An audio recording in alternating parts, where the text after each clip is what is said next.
Assalamualaikum warahmatullahi wabarakatuh. Berjumpa lagi di kelas biologi bersama saya Pak Pam. Mudah-mudahan kalian semua masih tetap semangat ya, dan senantiasa sehat dalam lindungan Allah Subhanahu wa taala. Baik, kita langsung saja kita akan masuk ke materi kita hari ini, yaitu kita hari ini akan mempelajari pokok bahasan tentang pola-pola hereditas ya. Setelah pada pertemuan sebelumnya kita bahas ya tentang hukum Mendel ya, yang dikenal dengan hukum segregasi dan asortasi pada saat pembentukan gametnya. Kemudian juga ada beberapa peristiwa penyimpangan semu ya terhadap hukum Mendel. Ada polimeri, epistatis, hipostatis, kriptomeri, atavisme, dan lain sebagainya, di mana pada penyimpangan semu hukum Mendel tersebut terjadi pada saat pengekspresian sifat ya. Saat pembentukan gamet masih mengikuti hukum Mendel kalau penyimpangan semu hukum Mendel ya. Nah, dalam pola-pola hereditas ini nanti ada beberapa peristiwa yang sudah tidak lagi menggunakan hukum Mendel dalam proses pembentukan gametnya ya.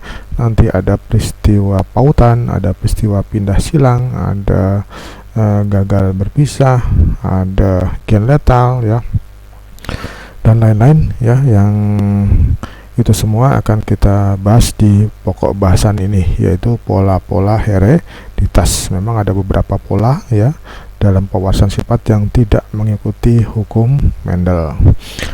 Nah, pola-pola hereditas nanti akan saya bagi paling tidak menjadi dua bagian. Untuk bagian yang pertama kita akan mempelajari yang namanya pautan atau linkage, dan juga pindah silang atau crossing over. Kompetensi dasar untuk materi ini ada pada KD 3.6, menganalisis pola-pola hereditas pada makhluk hidup. Kemudian 4.6, menyajikan hasil penerapan pola-pola hereditas dalam perhitungan peluang dari persilangan yang melibatkan peristiwa pautan dan pindah silang. Tujuan pembelajaran kita hari ini adalah setelah mengikuti pembelajaran ini diharapkan nanti kalian mampu untuk menjelaskan secara konseptual terjadinya pautan dan pindah silang, kemudian menerapkan konsep pautan dan pindah silang pada suatu persilangan, dan yang ketiga menganalisis peristiwa pautan dan pindah silang pada suatu persilangan.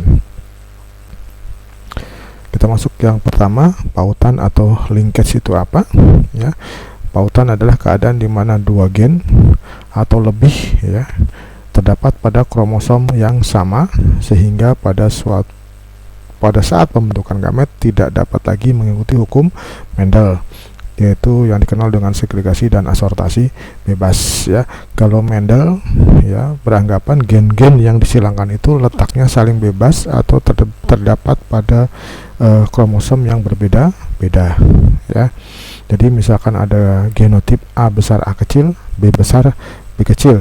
Menurut Mendel itu gen A besar, gen A kecil, gen B besar, dan gen B kecil. Penyusun genotip A besar A kecil, B besar B kecil tadi itu terdapat pada kromosom yang berbeda-beda ya.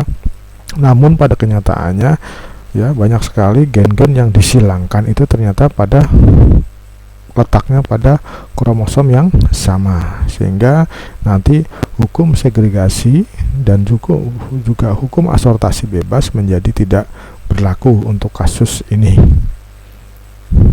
ya. Pertama kali dikenali oleh William Bateson ya, seorang ilmuwan dari Inggris, dan Punnett ya segera setelah Gregor Mendel menemukan hukum-hukum pewarasan sifat ya. Berarti sekitar abad ke 19 ya, 1800-an. Kemudian pertama kali peristiwa pautan ini dikenali pada lalat buah ya, Drosophila melanogaster, lalat buah. Nah, ini lalat buahnya seperti ini ya. Ini lalat buah yang biasa terdapat pada buah-buahan yang ketika dikupas kemudian didiamkan, maka biasanya akan ada lalat kecil-kecil yang mengerubungi. Itu lalat buah Drosophila melanogaster. Memang lalat buah ini banyak dijadikan objek riset, terutama untuk riset-riset genetika ya. Pertama karena berumur pendek ya, kemudian yang kedua dia memiliki kromosom yang berukuran besar atau giant kromosom.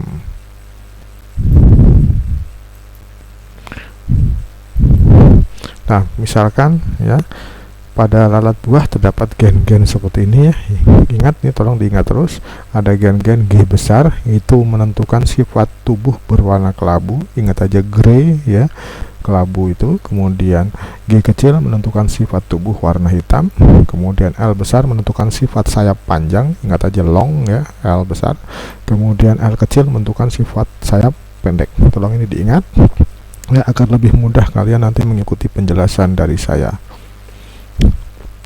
Jika gen G besar terpaut pada kromosom yang sama dengan L besar, jadi kalau ini G besar dominan, L besar juga kan sifat yang dominan, terpaut pada kromosom yang sama, maka ini dikatakan sebagai pautan bertipe cis.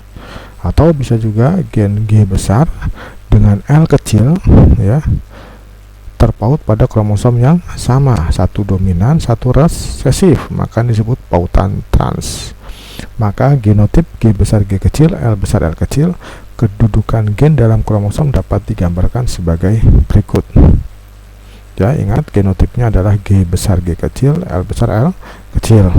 Maka kalau menurut Mendel kan ini masing-masing gen ini, gen G besar, G kecil, L besar dan L kecil ini pada kromosom yang berbeda. Itu menurut Mendel, atau gen-gennya saling bebas.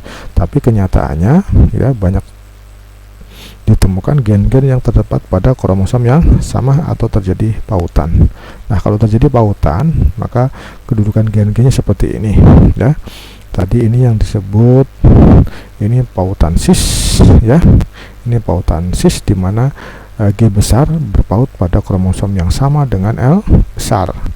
Kemudian tadi kan genotipnya G besar G kecil, L besar L kecil ya. G besar pada kromosom yang sama dengan L besar, maka G kecil L kecil juga berarti terpaut pada kromosom yang sama, atau ini disebut kromosom yang saling homolog gitu ya. Bisa juga pautannya bertipe pautan trans. Nah, ini pautan trans apabila dalam satu kromosom ada yang dominan, ada yang resesif ya. Ini kedua-duanya sama, genotipnya sama, G besar G kecil, L besar L kecil. Tinggal nanti di soal kalau kamu temui, tolong gambarkan kedudukan kromosom pada pautan suatu genotip tertentu ya. Misalkan disuruh minta pautan trans, nah seperti ini ya, dalam satu kromosom berarti satu dominan, satu resesif.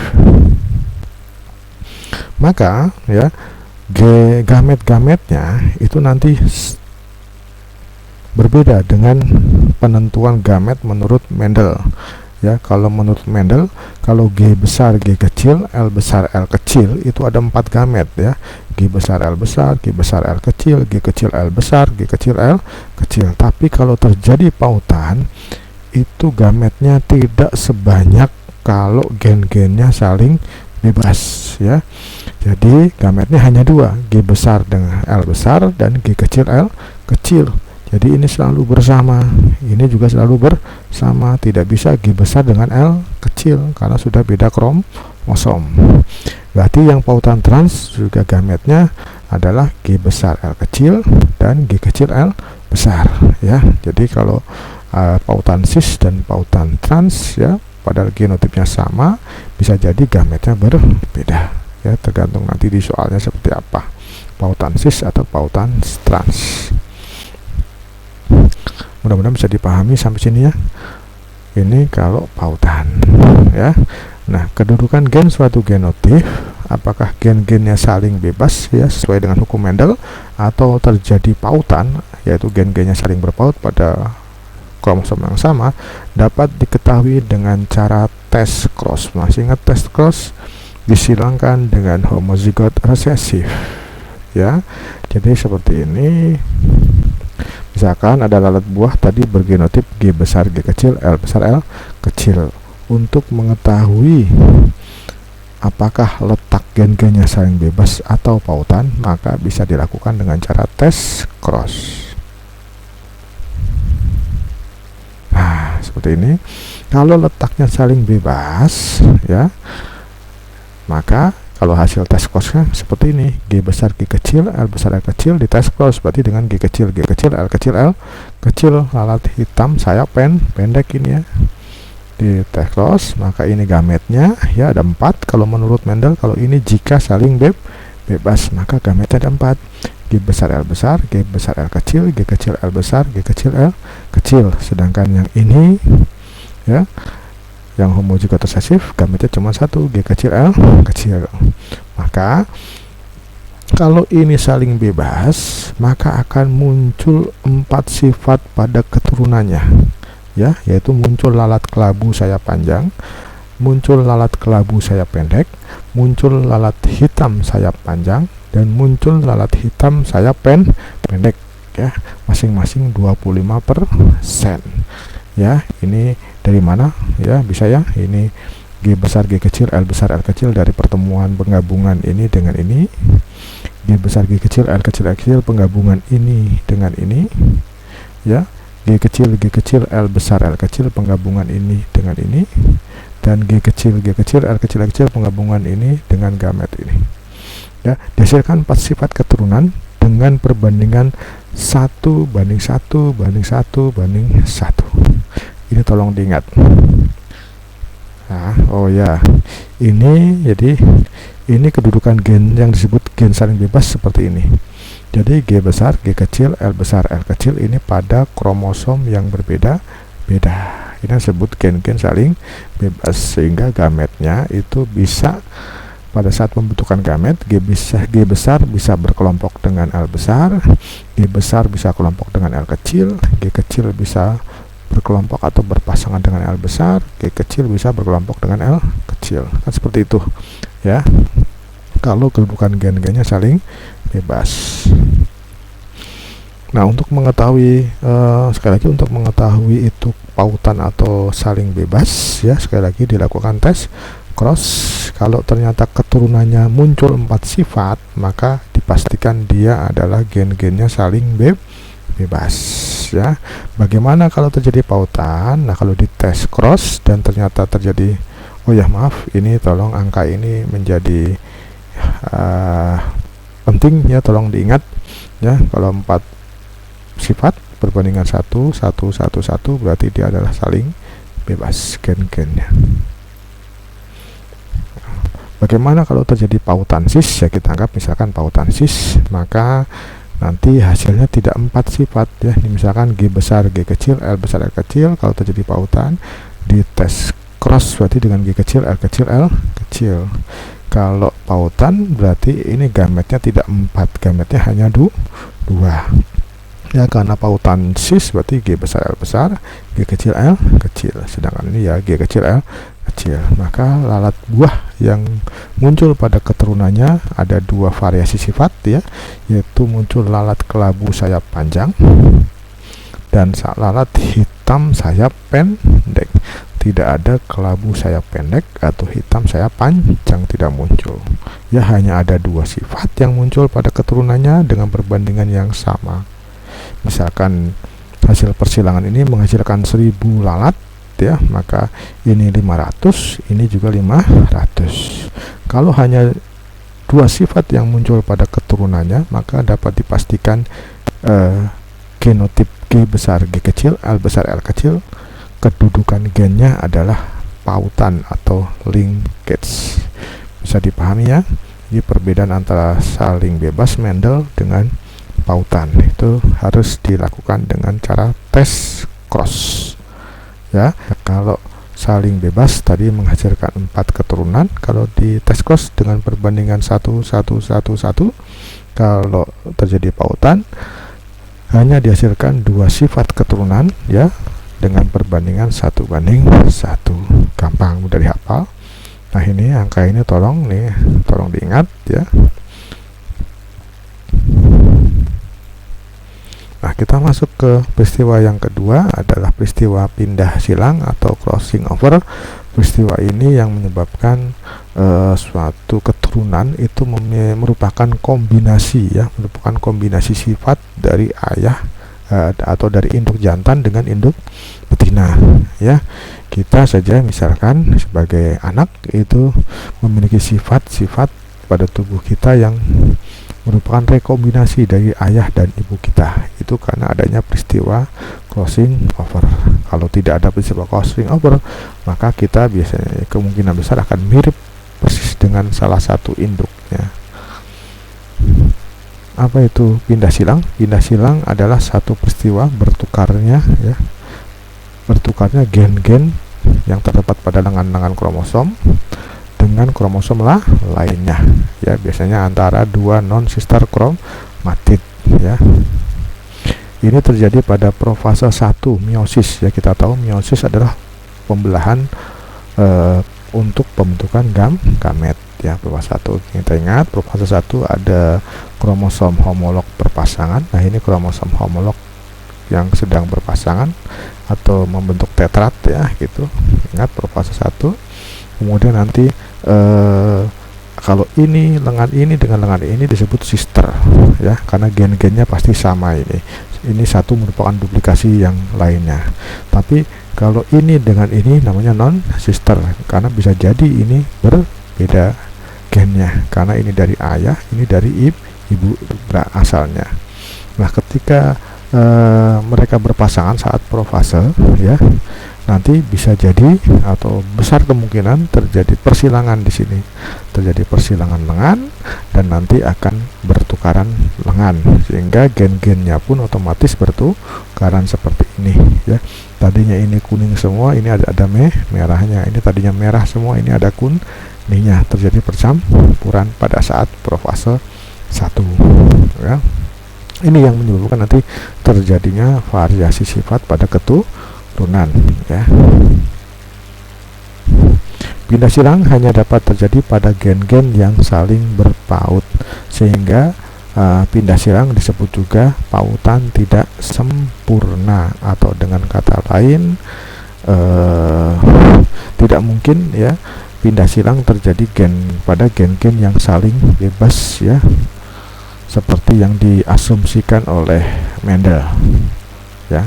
Jadi pindah silang itu terjadi pada gen-gen yang terangkai pada kromosom yang sama atau terjadi pautan. Jadi kalau ketemu soal ada pautan, ada kata-kata atau kalimat pautan tidak sempurna, maka itu dianggap pindah silang. Nah, misalnya seperti ini ada dua kromosom homolog yang berpasangan, kemudian masing-masing sudah mengganda, ya, sehingga membentuk tetrat. Kemudian terjadi pindah silang antar non sister kromatid, ya, seperti ini. Ini ada gen A besar, B besar, ya, berarti ini juga A besar, ini B besar, ini A kecil, B kecil, berarti ini juga A kecil, B kecil. Maka ketika terjadi pindah silang atau crossing over, ya, nanti akan terbentuk seperti ini, ya, kromosom seperti A besar, B besar, ini yang ini. Kemudian hasil pindah silangnya ini A besar, B kecil, A kecil, B besar, ya. Kemudian A kecil, B kecil, ya. Berarti ini A kecil, B besar jadi ini. Oke, bisa dipahami, ya. Ini yang disebut nanti hasil rekombinasi atau pindah silang. Jadi gametnya ada 4, ya. Gamet yang terbentuk pindah silang ada 4, A besar, B besar, A besar, B kecil, A kecil, B besar, A kecil, B kecil. Sekilas itu. Nanti misalkan saya kembalikan lagi ke tadi tentang lalat buah, ya.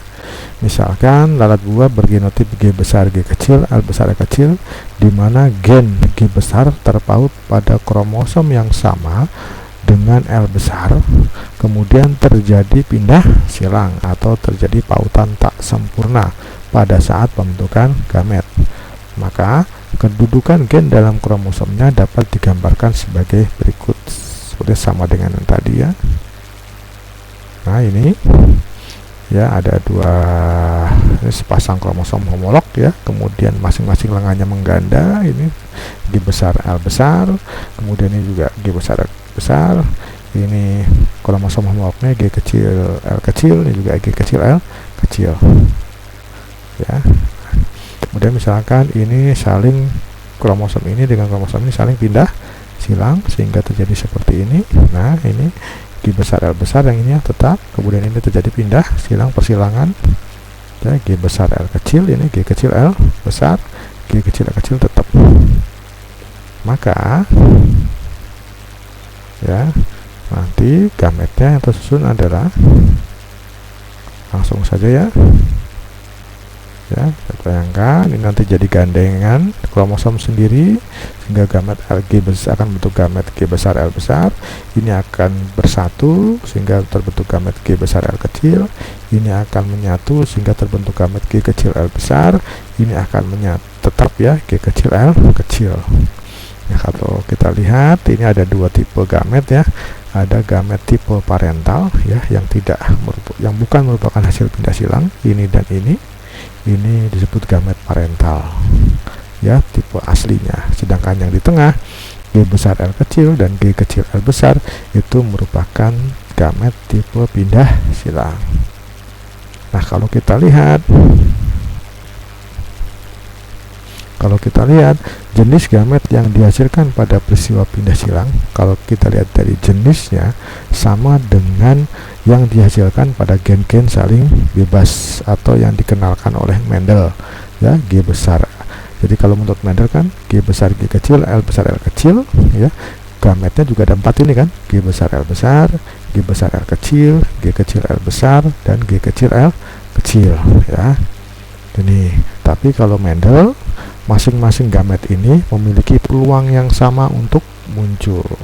Nah, kalau pindah silang, kalau peristiwa pindah silang, ternyata gamet-gamet ini tidak memiliki peluang atau frekuensi yang sama untuk muncul ya, dimana frekuensi yang tipe pindah silang, yang ini G besar L kecil dan G kecil L besar, ini peluang untuk munculnya kurang dari 50%.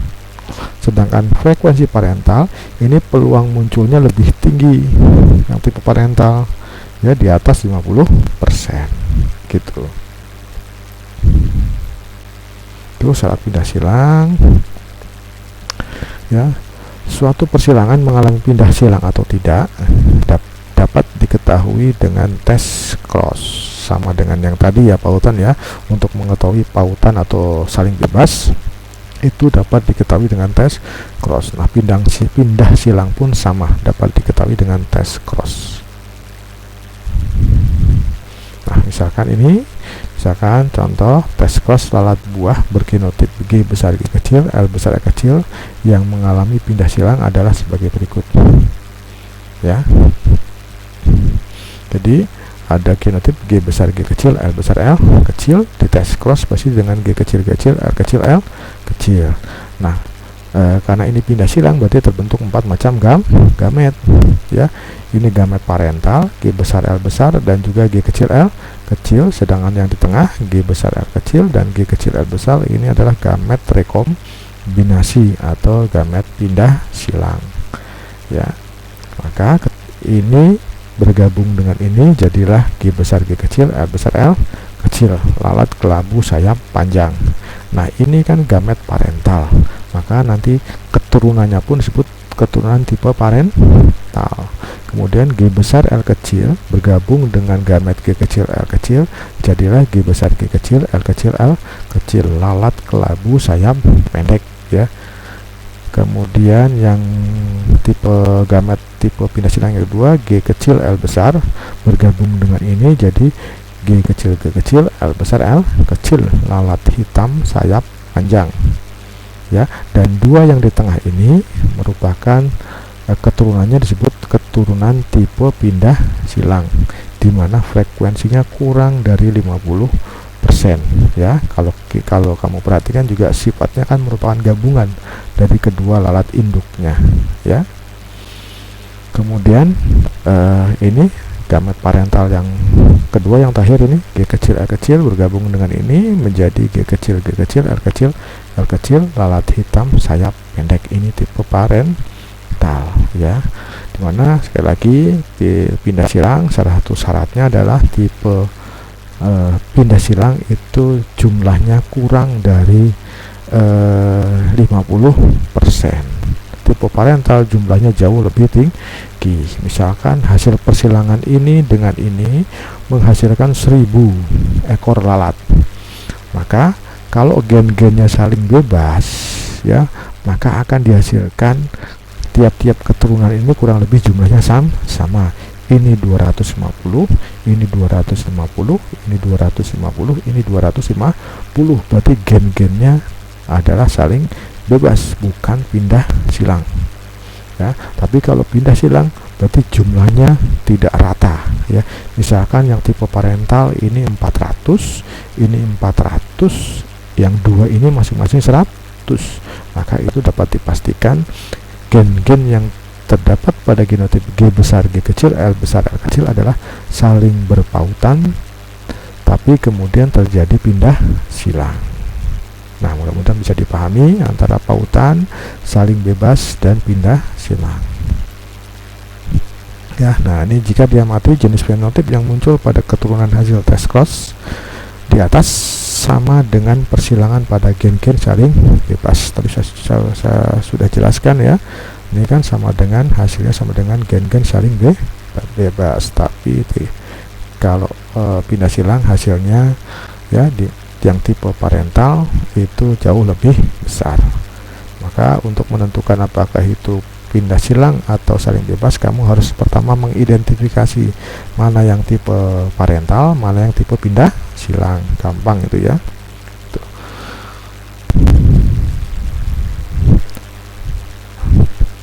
Perbedaan hukum Mendel dan pindah silang pada hasil tes cross tadi sudah kita bahas sebenarnya ya. Hukum Mendel menghasilkan 4 sifat keturunan dengan perbandingan 1, 1, 1, 1 ya. Kalau pindah silang menghasilkan 4 sifat keturunan dengan perbandingan, nah ini N banding 1 banding 1 banding N, dimana yang 1 banding 1 yang di tengah ini merupakan tipe pindah silang, sedangkan N ini adalah tipe parental. Artinya N kenapa? Karena dia beberapa kali lipat dibandingkan yang tipe pindah silang. Kemudian biasanya kalau ada soal tentang pindah silang, biasanya tidak lepas kalian akan disuruh mencari NPS ya. Biasa dipancing-pancing soal pindah silang, bisa ujung-ujungnya suruh mencari NPS, nilai pindah silang. Nah, contoh soal saya bawa lagi ke study supaya kamu nggak bingung. Misalkan persilangan lalat buah bergenotip G besar G kecil L besar L kecil, kelabu sayap panjang ya, dengan lalat tubuh hitam sayap pendek ya, berarti G kecil L kecil dan terjadi pindah silang menghasilkan keturunan sebagai berikut ya. Lalat kelabu sayap panjang berarti tipe parental ya, ini kelabu sayap panjang 400 ekor, lalat kelabu sayap pendek 50 ekor, kemudian lalat hitam sayap panjang 50 ekor, kemudian lalat hitam sayap pendek 500 ekor. Nah, jika dilihat dari perbandingan sifat keturunan yang muncul, maka dapat disimpulkan terjadi pindah silang. Ini jumlah total keturunan berapa? 1000 kan ya? Ya, 1000 dengan 4 sifat keturunan yang muncul. Berarti kalau dia saling bebas, pasti ini adalah rata ya, 250, 250, 250, 250, tapi ini tidak rata ya. Bahkan ini yang di tengah ini, dua yang di tengah ini ada tipe pindah silang, kita ketahui karena jumlahnya yang sangat sedikit ya. Jika dilihat dari perbandingan sifat keturunan yang muncul, dapat disimpulkan terjadi pindah silang dengan NPS nilai pindah silang sebesar 10%. Dari mana 10%? Nah, ini ada rumus NPS, rumusnya adalah jumlah tipe pindah silang, berarti ini ya 50 ditambah 50 dibagi jumlah total kali 100%. Nah, ini yang di tengahnya adalah tipe rekombinan atau tipe pindah silang memiliki frekuensi kurang dari 50% ya. Berarti NPS-nya sama dengan 50 ditambah 50 dibagi total ya 1000 ya kali 100%. Ya ketemu 10%. Nah, mudah-mudahan bisa dipahami. Dan nilai NPS 10% ini juga menggambarkan jarak antar gen yang saling berpaut ya.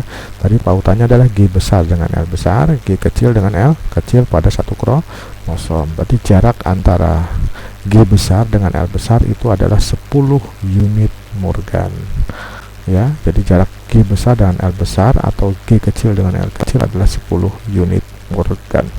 Tinggal persennya diganti unit Morgan. Nah, kita masuk ke bagian akhir. Kalau tadi contoh soal pindah silang dengan menghitung NPS, ini contoh pautan yang sering banget muncul di soal-soal SBMPTN atau UN.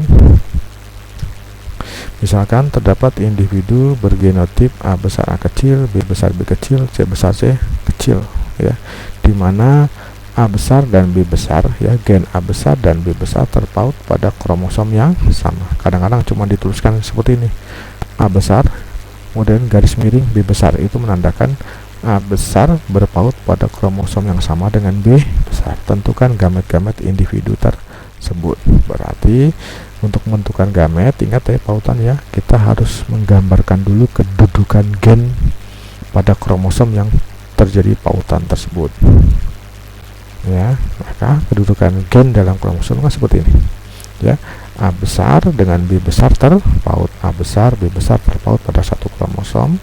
Berarti A kecil dengan B kecil gimana? Otomatis A kecil dan B kecil juga terpaut pada satu kromosom. Kedudukan gennya seperti ini. Kemudian yang C nya gimana? C ini di soal ini tidak ada keterangan, maka C ini, C besar dan C kecil ini dianggap saling bebas. Nah, seperti ini, terletak pada kromosom yang berbeda. Nah, kedudukan gen dalam kromosomnya seperti ini, sehingga saat pembentukan gamet ya, maka gamet-gamet yang dapat terbentuk antara lain adalah seperti ini ya. A besar dan B besar tidak terpisahkan. A kecil dengan B kecil juga nggak bisa dipisah karena mereka terdapat pada satu kromosom. Maka gamet yang pertama terbentuk adalah A besar B besar berpasangan dengan C besar. Kemudian yang kedua adalah maaf salah ini. Harusnya ini A besar B besar C kecil ya, harusnya ini A besar B besar C kecil. Kemudian A kecil B kecil C besar, kemudian A kecil B kecil C kecil. Nah, seperti itu.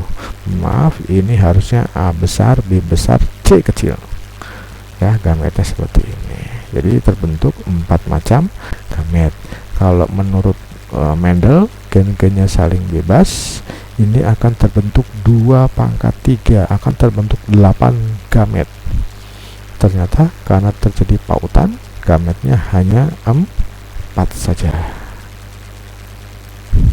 Oke, demikian ya untuk pautan dan pindah silang ya. Silahkan disimak lagi berulang-ulang ya. Mudah-mudahan bisa membantu kalian dalam memahami materi tentang pola-pola hereditas yang pertama ini, dan kita akan berjumpa kembali untuk melanjutkan materi kita. Mudah-mudahan nanti ada gagal berpisah dan gen letal untuk pola-pola hereditas yang kedua. Sekali lagi terima kasih ya atas atensinya, dan tetap patuhi protokol kesehatan supaya kita terhindar semua dari wabah COVID-19 sampai nanti kita semua tervaksinasi semua. Demikian saya akhiri. Assalamualaikum warahmatullahi wabarakatuh.